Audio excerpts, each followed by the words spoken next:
Have you thought this through? No way will that work. Are you sure? Is there any money in that? You'll never make any money doing that. How are you going to pay the mortgage? Just get a job. You're going to try and sell that? Why can't you be normal like anybody else? Oh, boy. Were your parents morons too? The savvy entrepreneur to the rescue. Congratulations. That really turned out well. Really good job. I'm going to admit it. I'm surprised. You know, I wish I thought of that. I never thought anyone would bet. How did you do that? I'm so glad you're pursuing your dream. I wish I had the courage to follow my dreams. Hello, everybody. Welcome to all you entrepreneurs. This is the Savvy Entrepreneur Radio Show, and we are broadcasting on WLCB 101.5 FM from the greater Chicago, Milwaukee area. I'm your host, Doris Nagel. And why am I here? Well, because quite frankly, I'm a crazy entrepreneur myself. And my passion is to help other entrepreneurs.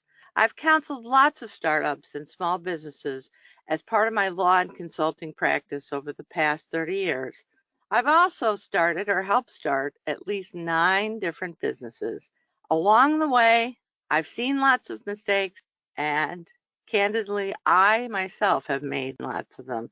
So my passion, as I said, is to share some of those mistakes and find others who are also willing to share their advice and insights. As always, I welcome your comments, your questions, and suggestions. If there's a topic you'd like to hear about, a challenge you're having, I'll do my best to find you an answer. If you want to be a guest or know someone who would be a great guest, just email me at dnagel, N-A-G-E-L, @lakesradio.org.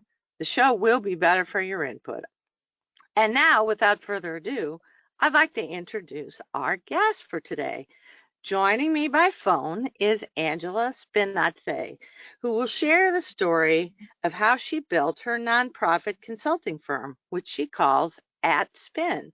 She describes herself as a humanist, a designer of conversations, and a steward of participatory processes, working with artists, nonprofits, government agencies, and private foundations, primarily in the area of cultural heritage. Angela started her career at the Art Institute of Chicago, where she worked on direct email campaigns and planned special events.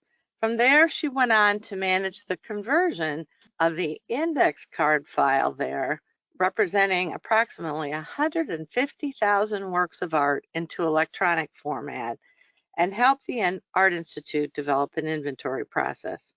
Later, she served as director of marketing for a software company where she co-developed 2 Windows-based applications for collections management. She founded her company ATSPIN in 1997. Initially, her work focused on museums and the technologies they need. Over the years, the scope of her work has continued to expand and include explorations with mid-career and established artists. So I'm sure we'll hear more about that. That sounds like a very interesting evolution, Angela. She is a certified top facilitator, TOP. Again, maybe we'll have a chance to talk about what that means. She's a graduate of Miami University of Ohio and has lived in Chicago since she was 4, although she says she did live in Montreal, Canada for a period, which also must have been a pretty interesting time. She's an avid traveler, and her friends tell her she is a wonderful cook. So with that introduction, Angela, welcome to the Savvy Entrepreneur. Thanks so much for being here today. Thanks, Doris. Wow, that's really some introduction. It's really interesting to hear yourself described by someone else. Thank you. Thank you. Thank you. A very interesting corner of the market, I guess I would say. I think a lot of people probably don't think about some of the challenges that historical museums and art institutes and art galleries and places like that, the technology transition that a lot of them needed to go through to really bring their whole collection management into the 20th century or 21st century. Is that something that is still ongoing with organizations? Oh, absolutely. It's definitely something, collections online, for example, being able to go to a museum's website and see what's in the collection, all of the collections, not just what's on display in the galleries. So if you think of, say, I was just at the Field Museum the other day, right? So there are millions and millions and millions of specimens and archaeological artifacts and cultural artifacts, objects from, Native American cultures and others, dinosaur bones, plant specimens, and very, very small percentage of that is really on display at any one time in a museum. Really? So Like what percentage would you say? It's like 50%? no, 10%? like 1% or less. What? That's amazing. That's It is, incredible. yeah, it is pretty incredible. The smaller the institution, maybe with a smaller collection, the greater the number, but it really never, at least in my experience, the numbers really hover. The 1% mark is pretty accurate. So that So makes it all the more important that you know what you have that's exactly. not on display so that when you're changing out exhibits and things for cleaning or just to make them fresh and new, you don't even know what you have when you're talking about Yeah. that kind of that kind of an inventory. Exactly. And you think of the research, we don't often think of the research that goes on at museums. They're scholarly institutions. They're about learning. They're about gathering information, turning it into knowledge. So the early days that I was involved with creating software applications for managing collections was about exactly that. We started it with a physical inventory at the Art Institute of Chicago to actually take a comprehensive physical inventory of 150,000 plus works of art takes a number of years. So it started out being a very practical management type software. And now, of course, there are interactives in museums. There are virtual reality immersion experiences in museums. Technologies are used in a lot of different ways now. Very, very interesting. A whole kind of corner of the world that probably most people don't have much visibility to or even think about or maybe even appreciate when you go to visit a museum. How did you get started with your business? So you went to school at the Art Institute of Chicago, and so you obviously had a love of the arts and of things artistic and cultural.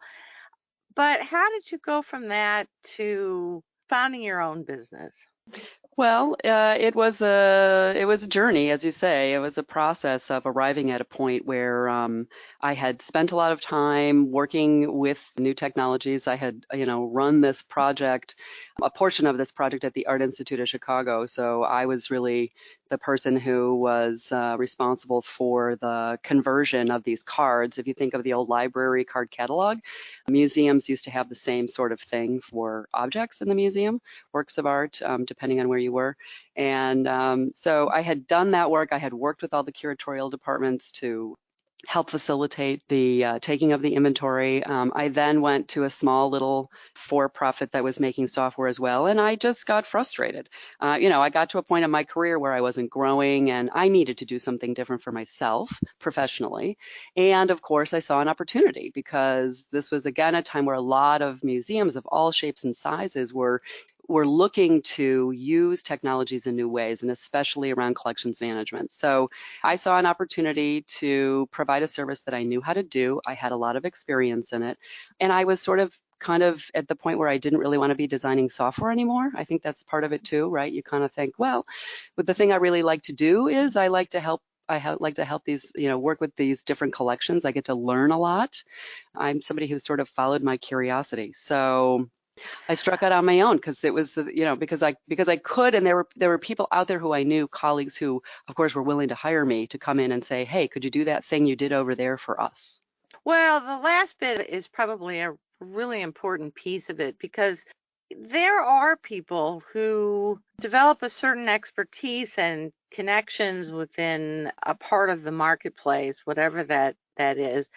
And a lot of people make their careers going from one employer to another employer, doing similar things, but different. So I think the interesting part, at least for me, is you probably could have gone to work for another large museum or art institute, but you chose to go the Yes. route of being a solopreneur or to start your own business. Talk a little bit more about the thinking there. Well, that's a really great question. It's true. I could have probably bounced around from place to place to place. I think part of it had to do with the fact that my own personality, I'm really a curious person.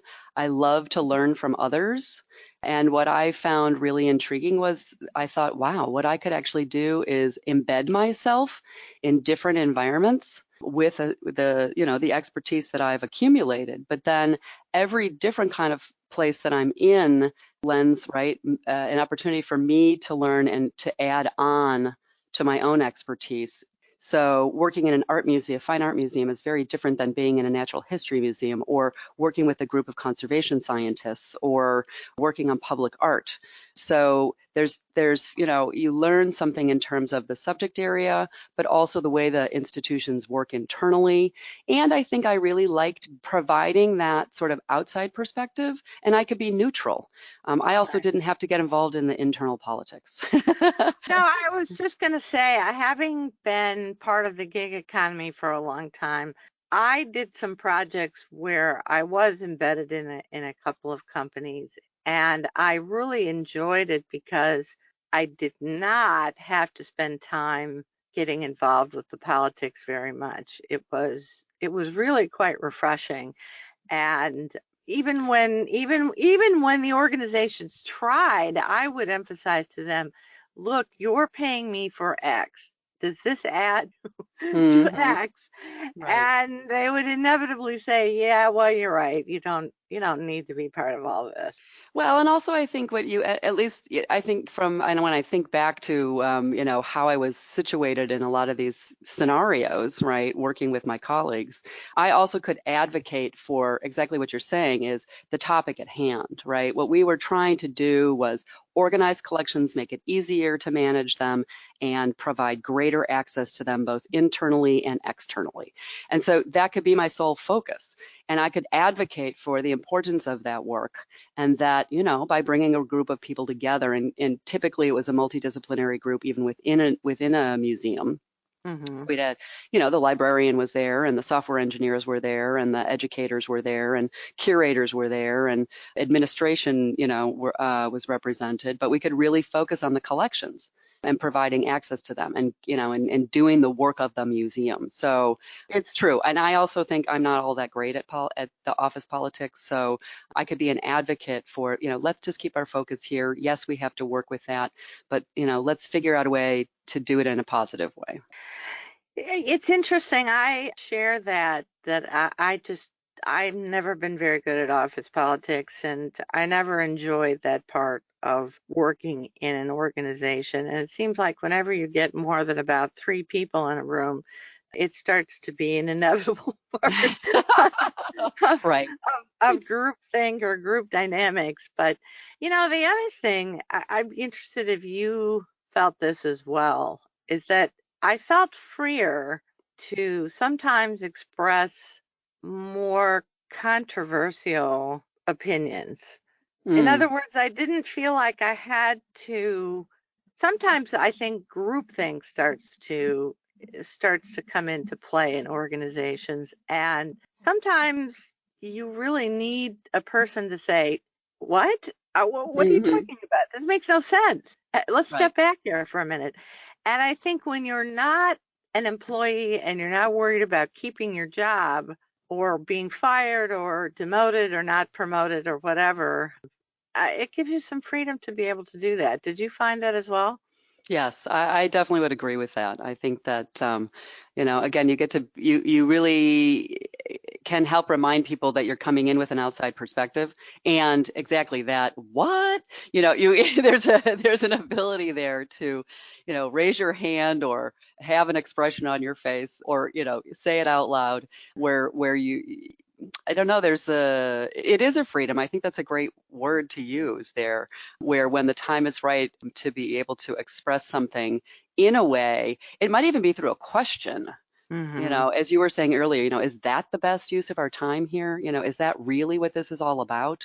And also, I think to sometimes call for a halt of when you're going down a tangent. Yeah. So, a lot of times, these projects, they take on a life of their own, and then they sort of, it's sometimes even without thinking, groups will steer them in a different direction. You kind of have to say, hold on here for a minute. Let's just think, if we go down that road, is that really going to actually benefit what we're trying to get done here? Right. So I think there's both. You can definitely help keep things on track. And yes, you can ask the questions that everyone's afraid to ask or no one wants to ask because they're afraid of the repercussions of having asked it. Well, and I think sometimes consultants are brought in with the expectation that they will bring a different perspective. So Yes. Yeah. you almost have permission from the get-go to say, no, I'm not sure that's right. Right, exactly. Right. It doesn't mean though that just because you say that's you Oh, hold yeah. sway and that's what's going to happen, right? But right, at least it can Right. be out there. It can be out there on the record, and you can also encourage conversations that need to happen that people are sort of tiptoeing around. That's the other thing, Right. right?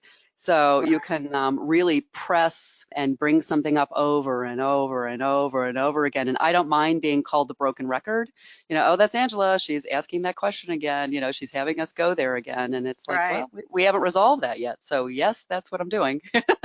Well, and sometimes I think with larger organizations especially, it may take patience and persistence, but it is amazing how you can make changes in an organization over time Yes. just by being the pain in the butt, by being the broken record, by having conversations with enough people offline that things actually you can see change. And that's, I think, often what we independent consultants, at least as service providers, find very rewarding. Absolutely. And right, we get to bring in new methods for, I talk about, a lot of the work that I've done has been focused on participation, right? That we actually end up with a better result the more voices and perspectives that are brought to the table. It may take longer, as you say, but also the way you work. I've seen this repeatedly with groups that I've worked with. The ways in which we work, the way in which the project is structured, how the meetings are organized, the questions that are asked, sort of the sequence of activities that gets internalized. I when I was doing my collections management works, really solely that, I used to say, my goal is to work myself out of a job here so that you all feel comfortable, with this new approach and the new way of working, and that every single person who's participated is actively contributing and has the piece of knowledge that they came in with, but they also have something that they've gained. And that way there's a solid foundation there. Then I can, it's time for me to leave and move on to the next thing, but you can carry on and there's a consistency moving forward and it's sustainable. It's hugely important. And I think that's really where the real change happens, right? Is I people agree. change how they work with one another. Yeah. I agree. All right, so I have to ask, how did you come up with the name ATSPIN Consulting? ATSPIN for our listeners. I'm assuming the spin part has something to do with your last name? Right. It's all a play on my name. So it's my initials, A, T, and S. And then SPIN is the first part of my surname. And most people can't pronounce it anyway. So I really didn't want to have my full name in there. So I was just kind of, it was one of those things, a conversation with a group of friends. And I had fiddled around with a bunch of things. And I think back, in 1997, coming up with some sort of an esoteric name about museums and technology really wasn't resonating with me because I didn't want to be pigeonholed. So I also thought, well, let's just make it fun. And ATSPIN Consulting is what stuck. Gotcha.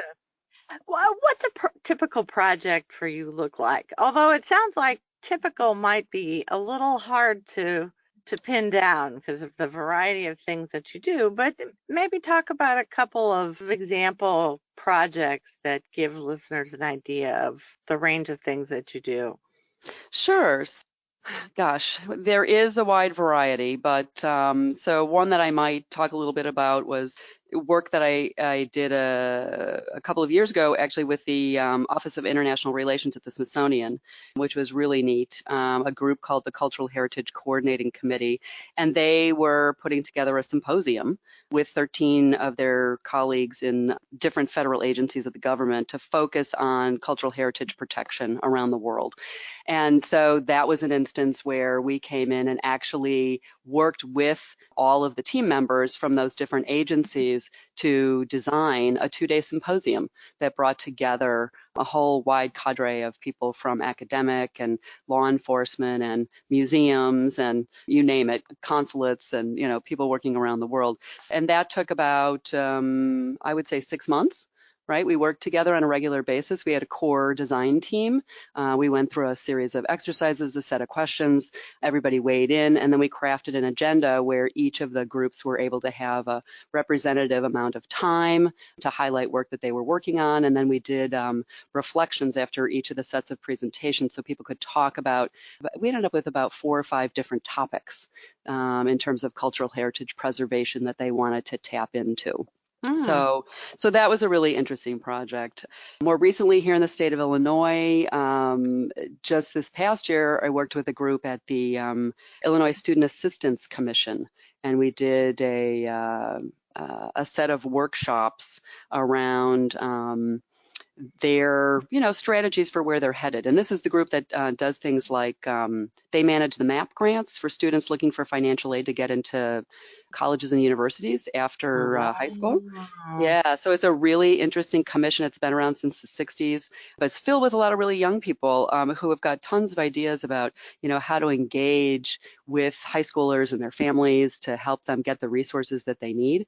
So you can imagine, right, at government agencies, there's a lot of constraints, but then, a lot of times those constraints can really help fuel creativity. So we had a really interesting couple of days there.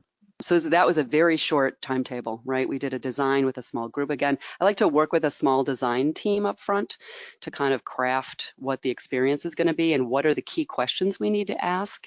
And then, we pick a set of exercises. I did this particular work with a colleague of mine here in Chicago. And, so we worked through what are the actual exercises that we wanted the group to go through so that we could get the outcomes that they needed. And it, it was amazing what happened in a couple of days. They had a roadmap for the next 2 years. They had team leaders, who self-assigned themselves to, lead some of these initiatives. They had selected some people internally to actually help facilitate the rollout. That was really great. So that was a lot of fun. So, that's a smaller project, a larger project. And then just the other day, I was working with a colleague who is a librarian who started a couple of years ago. She started a literacy nonprofit to try to help insert into that, how do I describe it? She's all about books and getting books to children and families with family members who are incarcerated. She actually runs a book club at the county jail and, works with, how do we make sure that families read together and read with each other, and so that young kids hear their family members reading to them and they can read back. So it's really interesting. And she's got a small little, it's a small group of people who are working on this. And so I've been working with her for the past couple of years just to keep that nonprofit, it's hard. This is another thing, right? It's small nonprofit. You're just getting off the ground. So how do you stay focused on all those things you need to do in a given year just to move forward in, getting the nonprofit established? I was going to ask you a little later, but I think this might be a great segue to talk a little bit about some of the challenges of working with nonprofits. Having been involved with a number of them myself, including being a board member on a couple of them, there is a huge range of professionalism and focus and yes, balancing that passion for whatever the nonprofit's mission is with actually doing stuff that matters is hard right. for a lot of these organizations. It is, I think, because, right, as you say, right, passion fuels the work. And so a lot of times passion gets in the way of being productive. And I think that is out of a genuine, right, it's out of this genuine desire to do good in the world. And I think what sometimes happens is if that fuels everything, then it's really hard to be disciplined about the things that you really need to do in order to advance and realize that change. So you go from an idea, to something that's been turned into a little bit of an organization, and then, but what does it mean to actually grow it, and not grow for the sake of growing, right? Grow because you understand now you have a need. I think that's one of the hardest things. How do you balance your programming activities, which is where your passion is, with the administrivia? I mean, it's sort of one of the things I say to anybody, whether you're in a nonprofit or you're just running your own businesses. You've got to come to love the administrivia, all of that little stuff that makes the work that's behind the scenes that you can't see. And I feel like that's really, again, that's the gap that I fill, which is to sort of slow the process down and to work with people to realize the importance of those things and to keep them in balance with everything else. Because it's really easy to just like, oh my gosh, the house is on fire, we've got to go over here. And a lot of times all that does is sap energy. I think nonprofits are really the ones that are, actively working well are smart and they take time to plan. I think that's the other thing. That it seems like, oh no, we don't have any time to do this, but actually if you don't do it, right? It's not about being tied to your plan. It's not about it's supposed to weigh you down.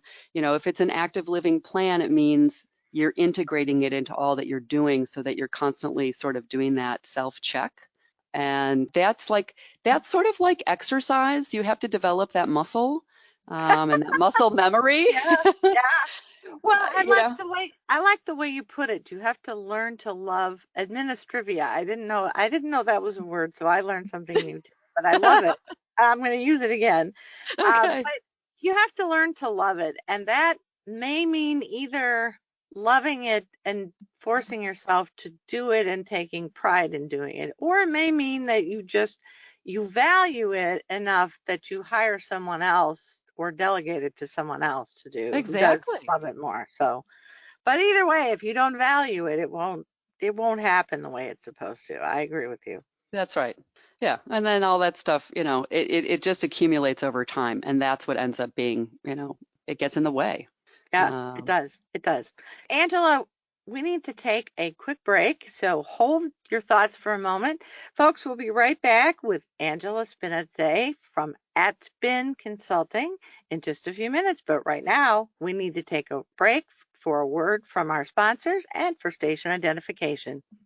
Welcome back, everybody. This is Doris Nagel. I'm the host of The Savvy Entrepreneur, and you are listening to our interview with our guest today with Angela Spinazze, who's the principal and founder of her company called ATSPIN Consulting. And she's sharing the story of how she built her nonprofit consulting business. So, Angela, before the break, we were talking about some of your typical projects, but let's talk about the business itself. What's been, in your mind, the hardest thing about having your own business? Oh gosh, I think the hardest thing is it's changed over time. In the beginning, it was to just do it. The hardest thing was, okay, I think I want to do this and to make it happen. Now I think the hardest thing is it's important to not be only talking to myself about how my business might be relevant, how it might grow, how I could be even more creative in what I do and how I do it. So I think, what does that mean? Not only talking to yourself. Well, elaborate on that. I think of it in terms of it's not necessarily only up to me to come up with ideas about how to be out there talking to people about what I do, right? So relying on my trusted colleagues, right? Regularly making myself have regular conversations, checking in with people who I care about their opinion, and asking them, what are you seeing out there? The kind of work that I do, or we've worked together before. What are you seeing? Is there something that I'm not noticing out there where there might be a need? Or, is the landscape shifting? What I've noticed recently is that some of the things that I used to do early on back in the 90s are now coming back again as being topics. And I think participation is one of them. How do we engage people in decision making that's participatory as opposed to top down, right? Facilitative leadership is really coming back into our conversation. And I think in terms of the technology part of my work, the ways in which we use technology today is different, of course, but there were lessons that we learned from when we worked with it 20 years ago that are relevant today. So I think that's sort of like, maybe that's just keeping your finger on the pulse is a different way to say that. But sometimes, we can't really see things if we're in the midst of them. Well, things are changing rapidly, particularly anything related to technology.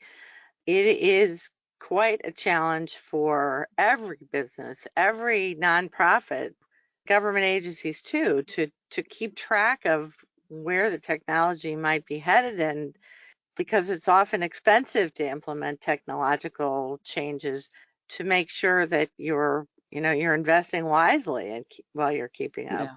Absolutely. Yeah, I think, when you're working on your own, I think another big, challenge is to feel comfortable enough to shift your focus or perspective into a different direction. I've done that a couple of times, and it's scary the first time you decide to do it. To be able to say, well, in the beginning, when I think about, when I first started, I was doing a lot of database conversions. Well, that work's really been done.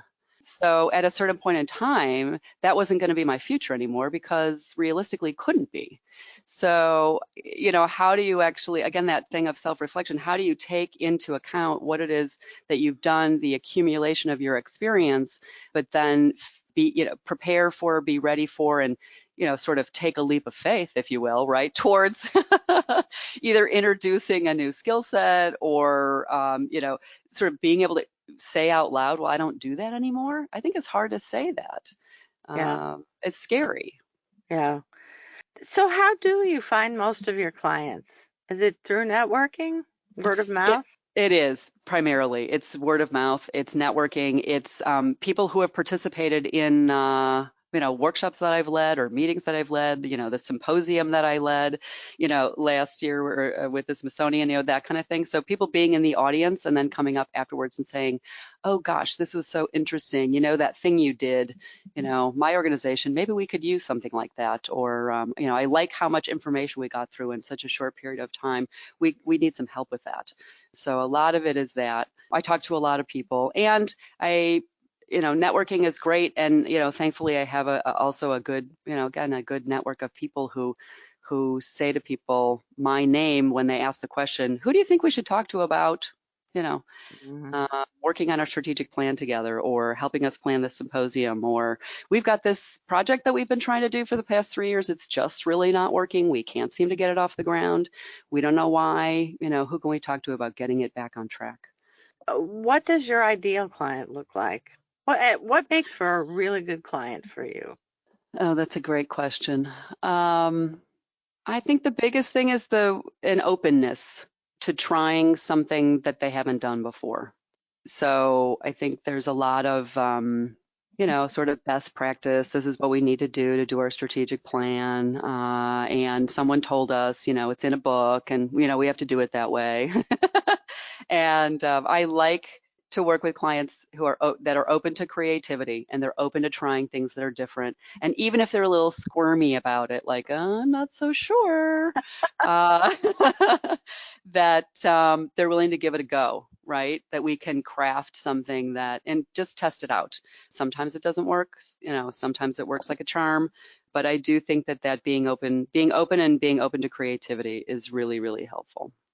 On the flip side, are there some kinds of clients over the years that you've learned or decided to steer away from? And if so, how do you handle that? That's also, that's a great question. It's also, right, there's kind of no right answer. I'm not sure I can even put it into words. I go into every opportunity open and optimistic and positive that there's a possibility, but typically there's something that happens along the way that it makes me realize that, sort of what they're saying and what they actually are willing to do are two different things. And so I think that I'm not sure that there's, groups that I intentionally avoid. But I would say that there's sort of keywords that when I hear them, it's like, oh, okay, so they just want to go through the motions, you know? Well, I'm just speaking maybe from my own experience because in the past, one of the mistakes I've made is not being clear enough about the persona of the client or customer that I really wanted to serve. And as a result, Mm, I spent a lot of time in conversations with potential clients who frankly weren't a good fit had I okay. only been a little more discerning from the beginning. And I guess I was just curious All right. whether that resonates with you. Well, I mean, I think maybe that just maybe your question, the way I could answer it stems from the focal points, right? I've been, I don't work, for example, with, nonprofits that are working in medicine, for me, it's mostly subject matter, I would say, because I have a real love for the arts and, museums, archives, and libraries, cultural institutions, I work a lot with performing arts organizations and government agencies, sort of come into this as well because of the creative mix of what they're trying to do, right? They're a certain size, they have a direction they're going, they have constraints on them, and they need to find ways that are creative to problem solve. So I guess maybe I gravitate towards, organizations that are working in specific spheres or specific disciplines more than anything else. And I don't know if that's just conscientiously pushing other things away more than it is there's just an affinity there, and those are worlds that I understand. Well, it may just be that you're in tune enough at a subconscious level that you've already zeroed in at a very deep level whether this organization is one that you can really help or not probably from early conversations. And my guess is that's come over the years, it's evolved over the years as you've worked with lots of different groups. Yeah, it's true. I mean, I think that is true. There are questions in my head that come. I ask a lot of questions, and I really do a lot of upfront work. And a lot of times, that in and of itself, groups will just sort of back off and disappear. And, I don't always know Mhm. why, but sometimes it's because I'm asking, You're asking sometimes hard it's, questions. yeah, exactly, exactly. And they may not be prepared to confront some of those hard things. That's right. That's right. Well, so not every business, in fact, really none that I know of, small businesses are all sunshine and rainbows and unicorns. What are some of the biggest roadblocks that you've encountered over the years, just in terms of running and managing your business? And what do you do to get through those rough patches? Well, that's a really great question. I think one of the biggest things is that you can't control the cycle of work when you work for yourself, right? Yeah. So there are really a lot of ups and downs in terms of I can be super busy, and then, there's this sort of Crickets uh, chirping? yes, exactly. That's a really great way to put it, right? And when I first started out on my own, I wasn't really thinking about that. It hadn't actually occurred to me because, of course, one of the reasons why I started the business is because there was work. So I think that is where it's that the advice I give out to others I have to take to myself, which is plan. I have to plan. I have my own plan for my work, for my business, for where I want to see, we're going. And that has to take into account these challenges that the work is not consistent. And so to actually have already outlined some things that I can be working on during those times of the crickets, right? So to look at that as an opportunity instead of Oh my being God, what am I going to do? exactly, instead of being nervous about it, because that's how I was in the very beginning. I was like, oh my gosh, now what? Here I Right, am. I have no right, control over this, right? right. But of course, you can use it as creative time for yourself. You can do, lots of different things in terms of updating materials and networking and learning. It's that our own professional development where, gosh, I can go to this seminar instead of teaching the seminar. I can go to the workshop instead of teaching the workshop. So Right. that's a scary, it can be a very scary cycle. So I think being prepared for it is one of the things I would say, it's never comfortable, but if you can do things to prepare for it. And then I think the other thing, I like to cook. And I like to be outside in nature. And those are my two ways to sort of also manage and mitigate those things, which is if I can prepare a meal and have a bunch of people over, and have some really terrific conversation and energy, that really energizes me. It doesn't always feel like, it's productive that I'm doing it for my work, but sometimes, you're doing it for your own psyche because you need to be Well, around people who support well, you.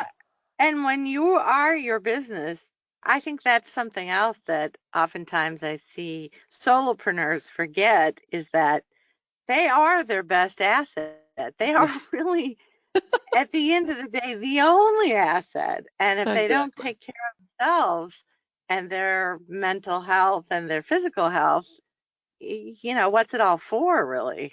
Yeah, exactly. And I think that's just so much easier said than done. And so it's that thing exactly. You have to value it. I think you said this earlier, right? I mean, we have to value ourselves to the point of doing things like, putting it in your calendar to go take a walk.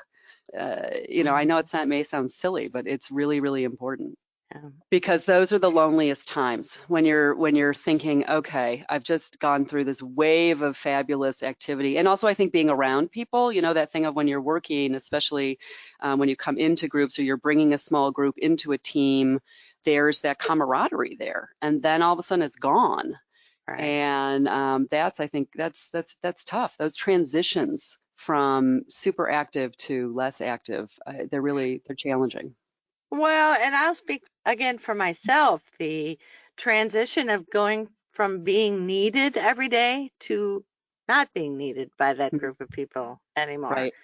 It's a little like sending my daughter off to college. It's like, whoa, what happened? Exactly, Who exactly. am Yeah, I now?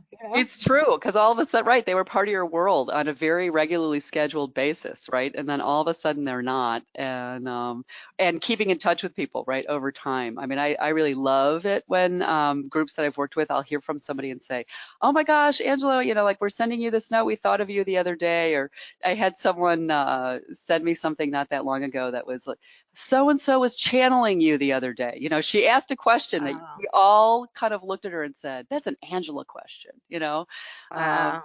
so it's great Yeah, to hear that, but we don't hear it enough, I think is, really also what I would I say, right? absolutely, that has been my experience too. So, listeners, if you have a consultant or a service provider who's given you great service, remember to give them a virtual hug every now and then because it means a lot to us.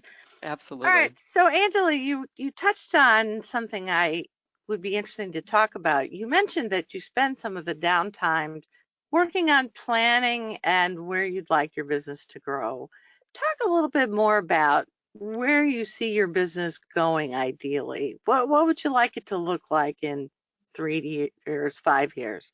Well, I I'd like to see it, offering a slightly different mix of services. And so one of the things I've been spending some time doing is, in addition to being able to provide facilitation services, I'm starting back again to do something I did a long time ago, which is workshops. So instead of just, again, arriving into a situation in an organization and helping out there, to actually bring multidisciplinary groups of people together who are all interested in learning some of these methods and teaching workshops about them. So I've been spending time doing that as in terms of trying to add that into the mix of services that I offer. I'm starting to do some workshops on facilitative leadership and part of this technology of participation method that I really like that I've started to use over the past few years. So that's part of it. And also to increase my own creativity. So I tend to do a lot of local community, work in my neighborhood and things. And I've done some art projects over the years, things like turning an abandoned dry cleaners into an art space. Hmm, And interesting. I'd like to work with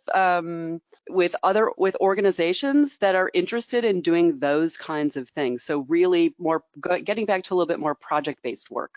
So if there's a group that's already active in a particular neighborhood and, they want to transform a space or they want to expand a program, and do it in a slightly different way. I'd like to use my own creativity, I think, a little bit more in the work that we're doing with ATSPIN Consulting. So that's a slightly, doing project-based work that actually is about something that physically exists somewhere. I'd like to get back to that. So that's kind of the trajectory where I'm headed. Do you think you'll ever get tired of what you're working on?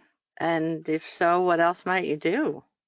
I sure hope not. I mean, I haven't so far. So I think that's maybe a good indication of what the future holds. I think the fact that you are so flexible and willing to pivot means that your curiosity, I suspect, means you will always be evolving and growing and looking at different opportunities. That's my instinctive read just talking to you over the past several minutes. Yeah, that's great. I like being active. I like being out there, and it is true. I'm very curious, and so I tend to I like to indulge my curiosity, if you will. So I like to follow the things that I'm interested in and figure out, what does that mean in terms of work. So I really hope that there will continue to be opportunities, for me to work with organizations that are really trying to be creative, be open, be participatory, and engaging, with their audiences. So. Well, we're almost out of time. The time with interesting guests like you just flies by, doesn't it? It sure does. You've been in business now for over 20 years. And if you today were looking back, what would you tell your younger self, Angela, when you were starting out? What advice would you give her? Let's see. I would say to her, believe in yourself. You really do have what it takes to do this.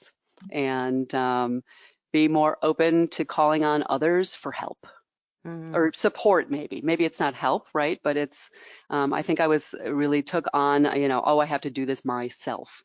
And I would actually encourage people to really, call on your trusted colleagues. They really want you to do that. And I think sometimes they don't know how to get involved. And I also go back to the, love that administrivia. You really have to, love it early on because it makes all the difference. And one thing I would add, actually, that I think today, I'm sort of sorry I have to keep saying this, and I want to say it for the listeners out there, which is, as a woman, it was really difficult for me 20 years ago, and we didn't talk about it then. And I think, Doris, through this experience of being able to speak with you, this is a perfect example of ways in which, you're supporting women. But I think women, we really need to support each other and do it in more, just do it regularly. Whatever it is, the littlest, tiniest thing that you can do to help another woman working in in any kind of a business, any kind of a venture, she could use your help.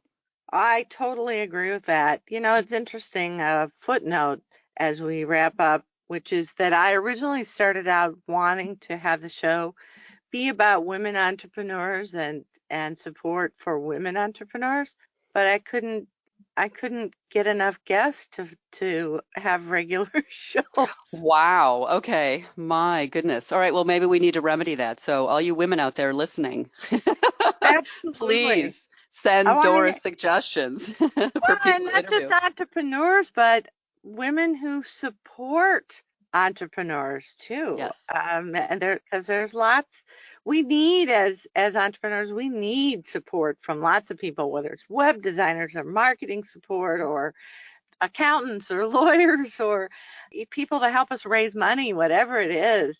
There's a lot of different ways. But if there are those of you who are women-owned businesses or senior management who are women, contact me because I would love to chat with you and feature your story. So as we wrap up, Angela, if people are interested in learning more about ATSPIN Consulting, or they just want to reach out to connect with you to maybe meet you or explore ideas with you, what's the best way to reach you? Well, I think to learn a little bit about me, they can go to my website, which is atspin.com, ATSPIN.com, or send me a message directly. My email address is ATS, my initials, at ATSPIN.com. I'd love to hear from you. Thank you so much, Angela, for being on the show today and for sharing some of your experience and advice and stories. I really appreciate it. Thanks, Doris, for the opportunity. It's been a pleasure speaking with you, and I look forward to keeping in touch. I look forward to the same, and I hope our listeners have enjoyed talking with Angela just as much as I have. You can listen to an on-demand recording, a podcast of today's show, along with other free information and resources for entrepreneurs.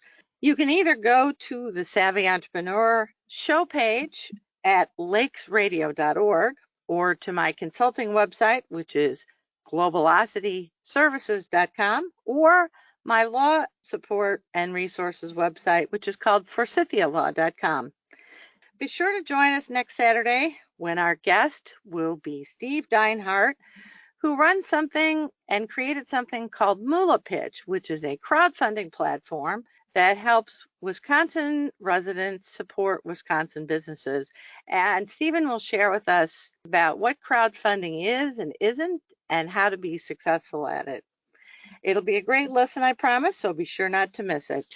And until then, I'm Doris Nagel, wishing all of you entrepreneurs happy entrepreneuring.